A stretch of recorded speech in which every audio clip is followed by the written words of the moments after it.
예, 오늘은 성령 강림절 후 8번째 주일입니다. 오늘 전도서 본문을 같이 읽었는데 이 전도서는 인생의 가장 근본적이고 궁극적인 문제에 대해서 이야기를 합니다. 전도서 1장 1절을 보면 전도서를 기록한 사람은 다윗의 아들 예루살렘 왕 그랬으니까 솔로몬으로 우리는 생각을 합니다. 솔로몬은 그 지혜서에서 두 가지를 썼죠. 잠언과 전도서입니다. 이 두 책은 다 지혜서입니다. 솔로몬이 노년에 이르러서 자기 인생을 돌아보면서 쓴 글이에요. 그러니까 지혜서고 그러니까 대단히 교훈적인 글들을 담고 있습니다. 잠언은 인과응보에 관한 책이죠. 제가 이제 자주 말씀을 드렸는데 성경의 인과응보 그러면 이제 신명기가 대표적이죠. 그리고 이제 잠언서입니다. 순종하면 복을 받고 불순종하면 저주 받는다 하는 이 인과응보의 가르침을 가장 잘 보여주는 것이 신명기와 잠언서입니다.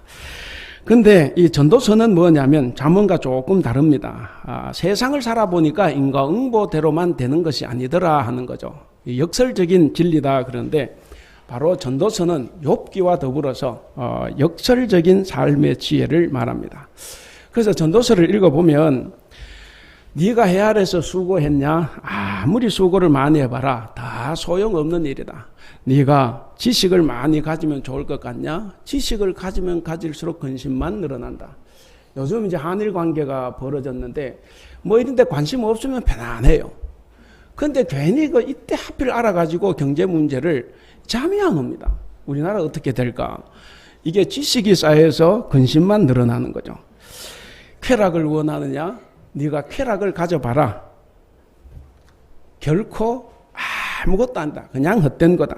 네가 돈을 원하냐? 재산을 많이 가져봐라. 밤에 잠도 못 잔다. 이것이 전도서가 우리에게 가르쳐 줍니다. 인생의 의미를 알아내고자 애쓰는 사람들에게 이 전도자 솔로몬이 말을 하는 거예요. 자신의 경험적이고 역설적인 이야기로 해 아래 이루어지는 모든 일들이 다 헛된 것이었다라는 것을 알려줍니다. 뭐 다른 이야기 할 수도 있지만 인류 역사상 가장 지혜로운 사람 그러면 이제 솔로몬을 들 수가 있습니다. 가장 지혜로웠던 사람이 인생에 대한 결론이 뭡니까? 한마디로 헛되다 하는 거예요. 헛되다. 아마 오늘 우리 그 권사님들께서는 연세가 더 드신 권사님일수록 아마 이것을 아마 더 피부로 느낄 수 있으리라 생각을 합니다. 그러면 이 전도서는 신구약 성경 66권 가운데서 아주 특이한 책입니다. 사람들은 간혹 전도서를 가지고 허무주의 혹은 염세주의, 비관주의, 회의주의를 가르쳐주는 책이다 이렇게 생각하는 사람도 있습니다.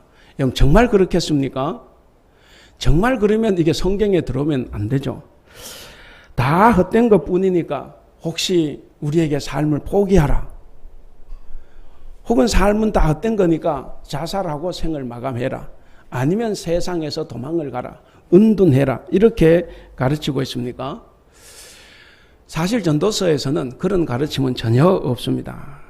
다만 이 헛된 세상에서 어떻게 살아가야 하는가 하는 것을 가르쳐주고 있습니다. 여러분 저도 그렇지만 아마 저보다 여러분들이 훨씬 더 많이 보다 나은 미래를 위해서 일생을 바칠 것입니다. 정말 보다 나은 미래를 위해서 내 목숨을 다 바칠 정도로 일을 하지만 그러나 그것이 어느 날 하루아침에 물거품이 될 수도 있습니다. 내일에 대해서는 그 누구도 알 수 없는 하나님의 비밀에 속하는 부분입니다. 그렇기 때문에 전도서는 지금 이 순간을 즐겁고 행복하게 후회 없이 열심히 살아가라 하는 것을 말해줍니다. 바로 이것이 헛된 세상에서 어떻게 살아가야 되는가 하는 이 전도서의 가르침입니다. 오늘 이제 성령 강림절 후 8번째 주일입니다. 이 8번째 주일에 주어진 이 전도서 본문을 통해서 이 순간을 후회 없이 살아가기 위해서 우리가 이번 한 주간 동안 훈련하고 실천해야 될 내용은 바로 올바른 인생관 갖기입니다. 여러분, 이 올바른 인생관, 이것만이 우리로 하여금 헛된 세상에서 의미 있는 삶을 살아가게 한다는 것을 기억하면서 오늘 함께 은혜를 나누기를 바랍니다. 자, 먼저는 인생의 허무함, 이 헛됨은 모든 인간이 필연적으로 직면해야 될 운명이다 하는 겁니다. 우리 1장 2절 같이 한번 읽어볼까요? 1장 2절 시작. 전도자가 이르되 헛되고 헛되며 헛되고 헛되니 모든 것이 헛되도다. 이 말을 누가 했습니까? 솔로몬이 했습니다. 솔로몬은 왕의 아들이었고 또 왕이었습니다. 그는 수많은 특권을 누리며 살아왔습니다. 그에게는 1400대의 개인 병거가 있었습니다. 그리고 12,000명이라는 자기 개인 호위병이 있었습니다. 1000명이 넘는 후궁이 있었어요. 한 명하고 결혼하기도 얼마나 힘든데 1000명을 데리고 있었습니다. 얼마나 잘 살았습니까? 그는 애굽에서 수입한 은을 벽돌처럼 궁궐을 짓는 제목으로 사용했습니다. 정말 은을 돌같이 썼고 그 귀한 백향목 나무를 뽕나무 쓰듯 했습니다. 그런데 이 최고의 지위와 특권과 이 부를 가지고 인간으로서 누릴 수 있는 모든 것을 다 누려본 그가 한 말이 뭡니까? 한마디로 헛되다 하는 겁니다. 헛되다. 여러분, 모든 것을 다 누려봤지 않습니까? 솔로몬이. 모든 것을 다 누려보고 가져본 솔로몬이 자기 인생의 끝에서 한 말이 바로 헛되다. 이 헛되다는 1장에서 여러 번 사용이 됩니다. 오늘 1절에서만 해도 5번이 반복이 되면서 강조합니다. 이건 사실 이런 말이에요. 헛된 것 중에 헛되고 헛된 것 중에 헛되니 모든 것이 헛되다. 그러니까 최고 비교 용법을 2번 사용한 겁니다. 그러니까 다 헛되다 하는 거죠. 그러면서 그는 전도서에서 여러 번 이야기합니다. 해 아래 새 것이 없다. 보니까 다 옛날부터 있었던 거다 하는 거죠. 아무리 많은 지혜와 지식이 있으면 뭐하냐. 그것은 인간을 괴롭게 할 뿐이다. 아무리 많은 재산을 소유해도 다 헛된 것 뿐이었다. 한마디로 말해서 물질의 부요, 육체적인 쾌락, 정신적인 자산, 그러니까 지식과 지혜, 이런 것 아무리 많이 가지고 있어도 그 어떤 것도 인간을 참된 행복으로 이끌지 못한다 하는 것입니다. 솔로몬은 인생 최고의 자리에 오른 사람입니다. 최고의 영광을 누린 사람이에요. 그 사람도 인생의 허물을 피해갈 수 없었습니다. 사람들은 흔히 그렇게 이야기합니다. 내가 저것을 가지면, 이것만은 가지면, 혹은 갖출 것 다 갖추면 행복해질 거다라는 것을 굳게 믿고 열심히 살아갑니다. 그래서 실제로 부를 얻고 권력도 얻고 명예도 없습니다. 그런데 인간의 욕심이 거기서 멈추지 않습니다.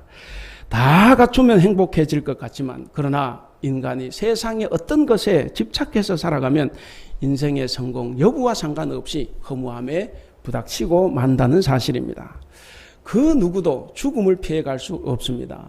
그것처럼 그 누구도 인생의 허물을 피해갈 수 없습니다.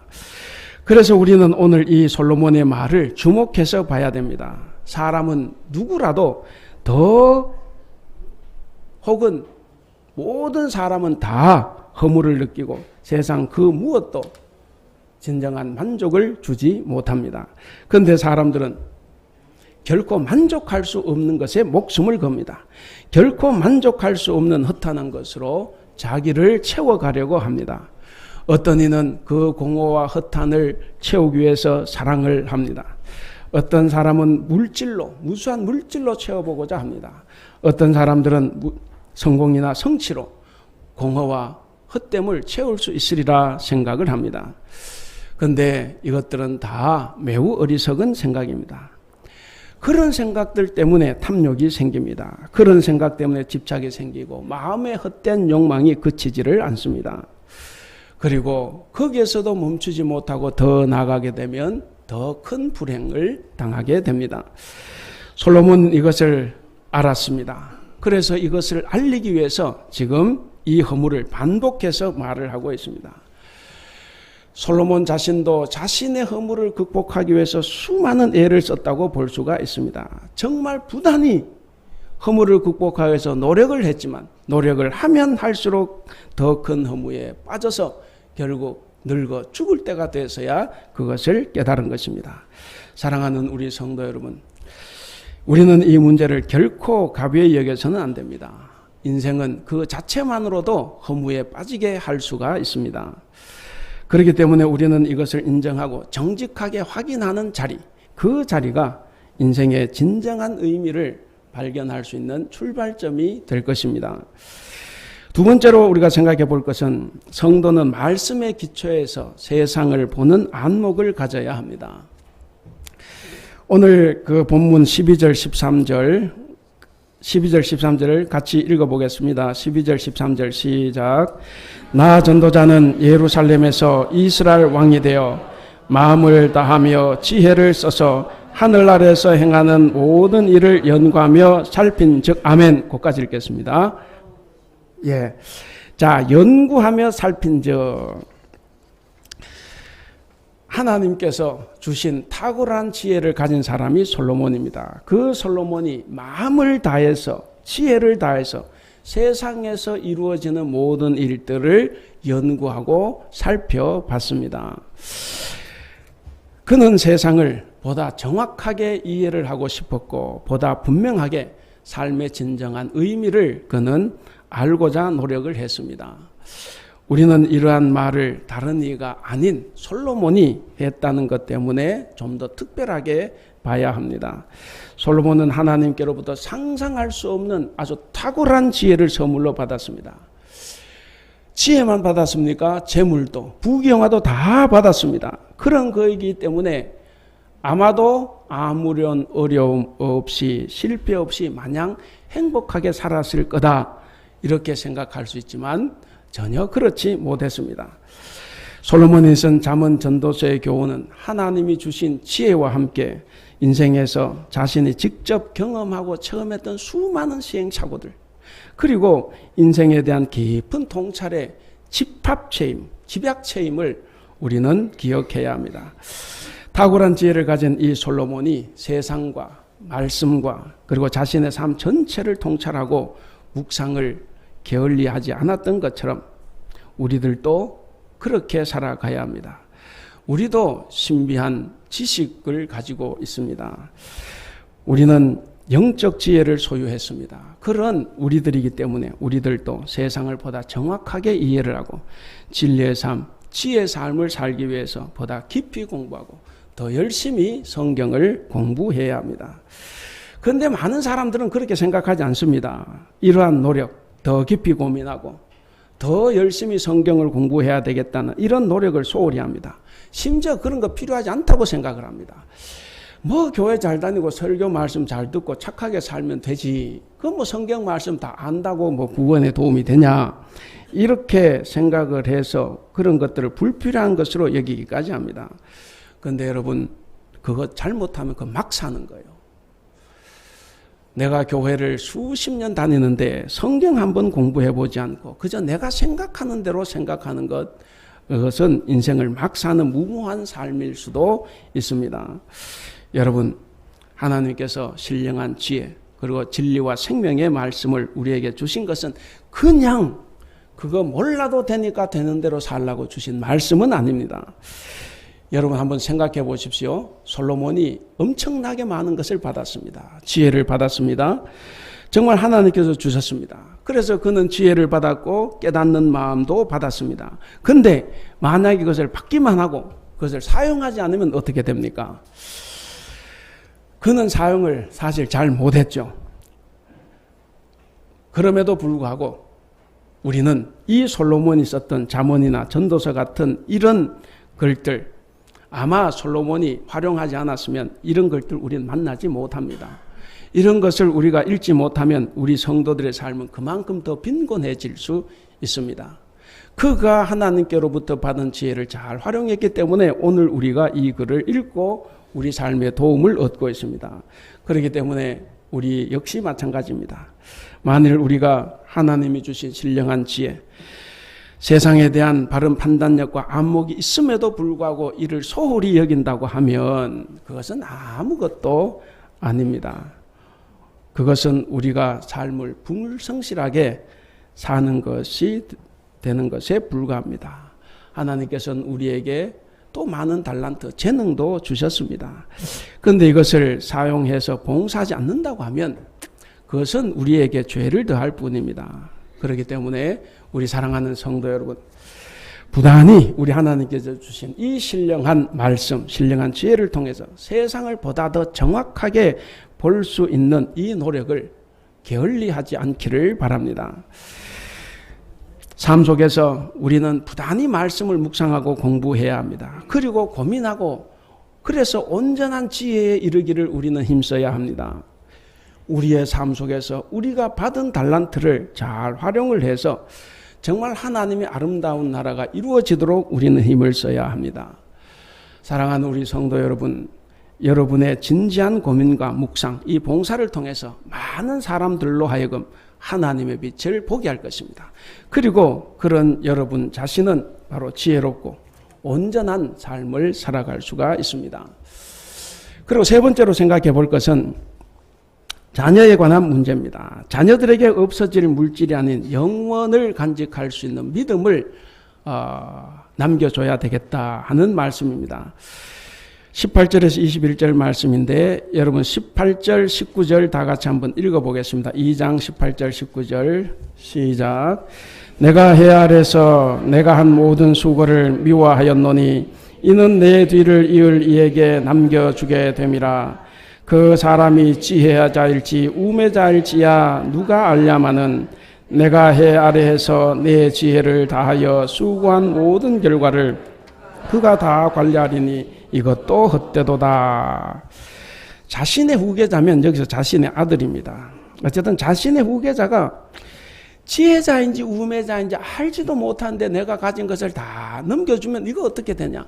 첫째, 내가 써보지 못하고 넘겨주는 것도 후회스럽고 그 다음에 받은 애가 그것을 잘 관리를 할 수도 없을 건데 그놈이 관리를 하니까 이것도 헛된 거죠. 그러니까 솔로몬이 우려하는 것이 뭡니까? 18절 19절에서 자신의 상속자가 자신의 아들이 우매자인지 지혜자인지 알 수가 없다는 거예요. 어리석은 자인지 똑똑한지 알 수가 없다. 판단할 수가 없다는 겁니다. 그렇기 때문에 그렇게 자신이 노력해서 얻은 모든 재산과 권력을 상속해 주는 것이 정말 불안한 거예요. 불안할 뿐만 아니라 얼마 가지 않아서 저걸 다 탕진해버리면 어떻게 하나. 탕진한다면 얼마나 또 자괴감이 듭니까?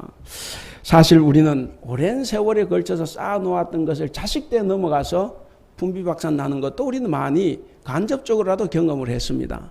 재벌들이 자손들에게 후손에게 자식에게 넘겨줬다가 잘하는 자손도 있지만 그렇지 않은 것도 우리는 많이 봅니다. 또 그것 때문에 아들끼리 난동을 부리는 것도 우리는 많이 봤습니다. 실제로 솔로몬이 자기가 이룩해 놓은 영토와 부, 그의 아들 르호보암이 물려받아서 다 망가뜨리고 말았습니다. 여기서 자녀를 가진 부모들은 잘 생각을 해봐야 됩니다. 솔로몬의 아들 르호보암은 왕이 되자마자 나라를 남왕국 유다, 북왕국 이스라엘, 남북을 분단시켜버리고 말았습니다. 이 분단의 책임은 물론 직접적으로는 르호보암에게 있습니다. 북쪽 열지파가 요구를 했습니다. 르호보암 새 왕에게 와서 당신의 아버지 솔로몬처럼 포갑 정치를 하지 말아 주십시오. 그러면 우리가 왕을 따르겠습니다. 이렇게 요구를 했는데 그 이후로 이 요구를 단칼에 거절하고 이후 아무런 협상을 하지 않았습니다. 요즘 일본의 아베 같아요. 협상을 하지 않습니다. 우리가 협상을 하자고 해도 그냥 닫고 백색 국가, 뭐 우리는 황인종이니까 백색 국가 제외되는 것도 괜찮은 것 같지만 어쨌든 이게 이 일본의 아베 같아요. 이 르호보암도 더 이상 협상을 중단했습니다. 그러나 더 큰 책임은 그의 아버지 솔로몬에게 있다고 봅니다. 솔로몬은 아버지 다윗에게서 좋은 신앙의 모습을 봤습니다. 그래서 솔로몬 자신도 왕이 되자마자 우리가 아는 대로 기브온 산당에 가서 1000번제를 드렸습니다. 하나님께서 그것을 기뻐 보시고 그가 원한 지혜뿐만이 아니라 부귀와 영화도 다 줬습니다. 솔로몬이 잘한 것은 그때까지예요. 부와 지혜를 받은 그 다음부터 그는 오히려 아버지 다윗의 나쁜 모습을 더 많이 닮아갔습니다. 그는 통치 중반기부터 통치기간 내내 죄악과 우상숭배로 일생을 보내고 말았습니다. 그는 성전을 건축했습니다. 왕궁을 건설했습니다. 그리고 전국에 있는 성읍들을 요새화시키면서 성읍을 건축했습니다. 당연히 백성들은 세금에 시달렸고 그리고 장정들은 다 노동력을 착취를 당했습니다. 장정들이 노동력에 착취당하면 당연히 집안은 어렵습니다. 왜? 농사 짓는 사람이 없기 때문에. 그래서 백성들은 가난한데 왕만 재물이 넘쳐났습니다. 그리고 솔로몬 왕은 결혼 동맹을 맺었습니다. 이방의 수없는 나라들의 공주들과 결혼을 하면서 그 공주들이 들어올 때마다 자기들의 우상을 가지고 들어왔습니다. 그래서 우상 신전을 자기 왕궁에도 성전에도 그리고 전국에 세웠습니다. 그는 하나님이 주신 권력으로 우상을 숭배했고 하나님이 주신 권력으로 사랑으로 다스려야 될 백성을 오히려 억압하는 그런 일을 저질렀습니다. 바로 그런 아비로부터 온갖 재물과 권력을 물려받은 이 르호보암 왕이 도대체 왕이 되어서 무엇을 할 수가 있었겠습니까? 그래서 나라는 바로 분열이 됐습니다. 그리고 국가는 쇠약해졌습니다. 여러분 남한국 유다 우리가 성경보다 대단한 나라 같지만 충청도만한 별 볼 일 없는 나라예요. 그래서 겨우 남나라 빌붙어야만 살아갈 수 있는 그런 쇠약한 나라입니다. 여러분 이것이 바로 인생이고 그리고 세상의 이치입니다. 그렇다고 하면 성도 여러분 도대체 우리는 자녀에게 해줄 수 있는 가장 중요한 게 무엇인가 하는 것입니다. 그것은 바로 영원히 간직할 수 있는 참 지혜와 명철입니다. 부모가 자녀에게 해줄 수 있는 가장 좋은 것은 탈무드에 나오는 것처럼 물고기가 아니라 물고기를 잡는 방법입니다. 그러니까 재산이나 권력이나 힘이나 물질이 아닌 인생을 살아가는 참된 지혜와 명철, 이것이 우리의 자녀에게 물려주는 것이 되어야 합니다. 그렇다고 하면 참된 지혜와 명철이 무엇입니까? 잠언의 말씀처럼 하나님을 알고 겸손히 그를 경외하는 것입니다. 그리고 하나님을 경외하는 것을 통해서 세상의 이치와 진리를 깨우치는 것입니다. 이렇게 볼 때 올바른 지혜, 올바른 명철이라는 것은 뭐냐면 바로 올바른 신앙과 삶의 태도입니다. 그리고 올바른 가치관입니다. 여러분, 세상의 그 어떤 부모도 자기의 자녀의 미래가 나보다 우리 자신보다 더 못하기를 바라지는 않을 것입니다. 이처럼 자녀의 미래가 자신보다 더 아름답고 더 복되기를 원한다고 하면 우리는 물질이나 어떤 재산보다는 올바른 신앙의 가치관을 그들에게 물려줘야 합니다. 부디 여러분들은 자녀에게 위로는 하나님을 사랑하고 섬기면서 아래로는 옆으로는 바로 이웃을 사랑하고 돕는 마음, 하늘의 이치와 세상의 법칙을 깨닫게 하는 올바른 지혜를 상속해 줄 수 있는 신앙의 전수자가 될 수 있기를 바랍니다. 마지막으로 네 번째는 바른 인생관을 가지고 살 때 인생의 수고가 헛되지 않는다는 겁니다. 여러분 그 2장 본문을 보면 수고라는 말이 굉장히 많이 나옵니다. 보면 18절에도 수고, 계속 절절마다 수고라는 말이 나옵니다. 여러분, 그것처럼 사람들은 매일매일 더 잘 살기 위해서 그 수고를 아끼지 않습니다. 정말 발버둥 치며 살아갑니다. 남들이 자는 밤에도 잠을 자지 못합니다. 그렇게 열심히 일하고 수고하는데 솔로몬이 뭐라고 말을 합니까? 한마디로 헛되다 하는 거예요. 헛되다. 이 헛되다는 표현이 1장에서 여러 차례 반복이 되는데 여러분, 근데 이 말을 들으면 좀 여러분 마음 어떻습니까? 아무렇지도 않습니까? 이게 약간 달리 생각해 보면 그런 거예요. 사실 심기가 좀 불편해지는 겁니다. 왜 그렇습니까? 자기는 살아볼 거 다 살아봐 놓고.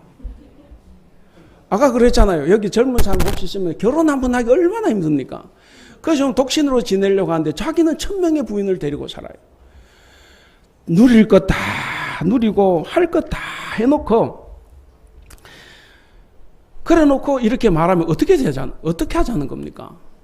그럼 이 말을 듣는 우리는 그래 맞아 인생은 헛된 거야. 누려봐야 헛되지 하고 그럼 수긍하고 받아들일 겁니까? 받아들이면 훌륭한 겁니다. 근데 이게 살짝 뭔가 좀 심기가 틀리는 부분이 있습니다. 근데 오늘 이 본문을 자세히 보면 솔로몬의 이 고백은 의외로 심각합니다. 자기가 누려온 삶에 대한 허무함이 얼마나 컸는지 자신 인생 전체를 향해서 자기가 배신당했다 이렇게 이야기를 합니다. 여러분 1장 14절을 보시기 바랍니다. 1장 14절 같이 한번 읽어볼까요? 1장 14절 시작. 내가 해 아래서 행하는 모든 일을 보았노라. 보라 모두 다 헛되어 바람을 잡으려는 것이로다. 예, 행하는 모든 것을 봤는데 다 헛되다 하는 거죠. 바람을 잡는 거다 이렇게 이야기합니다. 그는 하늘 아래에서 이루어졌던 자신의 삶을 괴로운 것이라고 이야기합니다. 정말 그야말로 수고에 지나지 않았습니다. 여러분 2장 18절 거기 보면 방금 우리 18절 같이 읽어볼까요? 2장 18절 시작. 내가 해 아래에서 내가 한 모든 수고를 미워하였노니. 예, 미워하였노니. 그럼 20절은 보면 20절 같이 읽겠습니다. 시작. 이러므로 내가 해 아래에서 한 모든 수고에 대하여 내가 내 마음에 실망하였도다. 그러니까 바울이 지금까지 이 솔로몬이 살아온 것을 보면 자기가 한 수고가 다 뭡니까? 그냥 미운 것뿐이에요. 그리고 거기 나오는데 실망한 것뿐입니다. 정말 솔로몬은 자기 인생에 대해서 크게 실망을 했습니다. 전도서에서는 계속 반복되는 관용구가 하나 있습니다. 바로 해 아래서라는 말이에요. 해 아래서라는 그곳은 어디입니까? 바로 해 아래에서는 하나님 없이 살아온 자신의 삶입니다. 솔로몬이 돌아보니까 정말 심하게 후회할 수밖에 없습니다. 하나님 없이 누린 영화가 구름 같았습니다. 하나님 없이 누린 쾌락이 구름 같았고 하나님 없이 누렸던 지혜가 구름 같았습니다. 하나님 없이 누려왔던 권력이 다 뜬구름과 같았습니다. 앞에서도 말씀드렸듯이 솔로몬은 기브온 산당에서 1000번제를 드리는 그때까지만 그는 정말 잘 살았습니다. 그런데 그 이후로 그는 자신이 받은 지혜와 부귀 영화 이것을 사용하는데 잘못 사용을 했습니다. 그래서 우상 숭배가 넘쳐났고 백성들의 원망은 하늘을 찔렀습니다. 그런데 백발이 성성해지고 죽을 때가 되어서야 솔로몬이 느낀 겁니다. 깨달은 겁니다. 하나님 없이 누려왔던 부귀 영화가 다 소용이 없다는 거예요. 모든 것이 다 허무하다는 거였습니다. 제가 우리 명예 권사님들 저 이야기가 막 남들이 보면 권사님 저하고 싸우는 것 같아요. 제가 손을 꽉 잡고 막 큰 소리로 하시는 말씀이 그거죠. 다 헛된 거라는 거예요. 다 헛된 거다. 여러분 그렇다면 무엇이 이 솔로몬으로 하여금 이러한 허무하다는 이 고백을 하게 했을까 하는 겁니다. 그것은 다른 무엇보다도 바른 인생관을 갖지 못했기 때문에 그렇습니다. 솔로몬의 아버지 다윗은 그래도 올바른 인생관을 가지고 살았습니다. 제가 자주 말씀드리지만 솔로몬이 죄가 없는 게 아니에요. 솔로몬 죄가 넘쳐납니다. 제가 말씀드렸지 않습니까? 전 솔로몬보다 더 낫다고. 솔로몬은 남의 아내 뺏겨서 남편 죽이기까지 했지 않습니까? 저는 지금까지 제 아내 한 명으로 만족하고 있어요. 그런 거 보면 제가 더 훌륭한데, 근데 농담입니다. 근데 다윗은 왜 올바른 인생관을 가졌다고 이야기합니까? 다윗의 훌륭한 점은 죄가 없기 때문이 아니라 수많은 죄를 저질렀음에도 불구하고 누군가가 그것이 죄다라고 이야기할 때 진심으로 뉘우치고 회개를 합니다. 그리고 돌았어요. 그리스도인의 의는 어디에 있냐면 죄를 짓는 데 있는 것이 아니라 죄가 없는 데 있는 것이 아니라 죄가 있다고 깨달았을 때 회개하는 것입니다. 다윗은 시편 39편 7절에서 주여 이제 내가 무엇을 바라리요 나의 소망은 주께 있나이다 라고 고백했습니다. 그것은 자신이 이제 허탄한 삶이 아닌 하나님을 소망으로 삼고 이제는 참되게 살아가고 싶습니다 하는 고백입니다. 그래서 그는 재물이나 세상의 명예가 아닌 하나님을 목표로 살아갔습니다. 비록 그는 죄를 많이 저질렀습니다. 그런데 그는 솔로몬과 같지 않았습니다. 더더욱 사울과 같지 않았습니다. 그는 잘못이 있다고 깨달았을 때 진심으로 회개하고 돌아섰습니다. 그런 다윗이 하나님 마음에 합한 왕이 됐습니다. 여러분 죄가 많습니까? 하나님 마음에 합한 사람이 될 수 있습니다. 회개하고 돌아서서 다른 삶을 살아가는 겁니다. 바로 다윗은 하나님 마음에 합한 왕이 돼서 결코 허무하지 않은 삶을 살아갔습니다. 그렇기 때문에 그의 이름이 죽어서 더 위대하게 남아있고 오늘 우리도 그 이름을 부르고 있습니다. 그렇기 때문에 사랑하는 성도 여러분, 바른 신앙을 자녀에게 잘 전달해주는 신앙의 전수자가 되시고 그것으로 인해서 우리의 자녀들은 바로 부모의 신앙을 잘 전수받는 신앙의 계승자가 될 수 있기를 바랍니다. 이제 말씀을 맺겠습니다. 부와 명예, 이 축적은 모든 시대와 모든 사람들이 바라는 이상이고 정말 간절하게 원하는 것입니다. 오늘 우리 시대에는 사람들을 성공으로 가게 하는 성취의 도구로 몰고 가는 그런 사회라고 볼 수도 있습니다. 그래서 사람들은 증과 스펙을 쌓고 외모를 꾸밉니다. 더더욱 우리 한국의 청년들은 참 힘들다고 생각을 합니다. 많은 증과 스펙을 쌓고 외모를 꾸미지만 여러분, 그렇게 해서 많은 것을 얻고 성공하기 위해서 얼마나 많이 노력하고 수고를 합니까? 착취와 억압과 불의한 수단과 개인적인 희생도 다 마다하지 않습니다. 여기 앉아 계신 부모님들도 자식들이 더 잘 살아가게 하기 위해서 얼마나 많은 수고와 희생을 마다하지 않습니까? 그럼에도 불구하고 얻지 못한다고 하면 사회로부터 도태된 것이고 그래서 부끄럽다고 생각을 합니다. 하나님께서 나를 실패하게 할 수도 있지만 그러나 하나님 하신 일보다는 내 실패가 더 부끄러운 일이 되기도 합니다. 지혜를 쌓고 모은다고 해서 모아지거나 행복한 것이 아닌데 근데 그 아니라는 사실이 오히려 우리를 더 깊이 절망하게 할 수도 있습니다. 정말 내가 불법을 저질러서라도 성공을 하고 성공을 하면 잘 살고 싶은 마음이 있지만 근데 불법을 저질러도 성공하지 못한다는 사실이 오히려 우리를 더 절망하게 할 수도 있습니다. 그래서 그 옛날 전도자는 이미 그 지혜의 한계와 수고의 무익함을 발견했습니다. 성도 여러분, 의미 있는 삶과 헛된 삶은 그 사람이 어떤 인생관을 가지고 사느냐에 따라 달라집니다. 똑같이 수고하고 똑같이 위대한 업적을 남겼는데도 그것이 허무한 것이 되느냐 아니면 그것이 의미 있는 것이 되느냐 하는 것은 바로 각자의 인생관에 달려 있습니다. 재물 그 자체, 성공 그 자체만을 바라보는 사람은 재물과 성공을 다 얻어도 결국 허무한 삶이 되고 맙니다. 오늘 제목이 뭡니까? 제목 같이 한번 읽어보겠습니다. 시작. 그리스도인 올바른 인생관을 가진 사람. 사랑하는 우리 성도 여러분, 올바른 인생관을 가진 사람은 하나님을 소망하는 삶을 살기 때문에 혹 소유하지 못해도 혹 어렵고 실패해도 후회하거나 낙심하지 않고 오히려 감사하고 하나님을 찬양할 수 있습니다. 사랑하는 우리 대북교회 성도 여러분, 이번 성령 강림절 후 8번째 주간에는 비록 힘들지라도 여러분의 삶이 비록 힘들고 어려울지라도 주어진 현실 그 자체가 하나님의 복이라는 것을 깨닫고 더 기쁨으로 열심으로 살아가시는 여러분들, 그리고 그것을 즐기며 살아가는 여러분들이 되시기를 주님의 이름으로 축원합니다. 기도하겠습니다.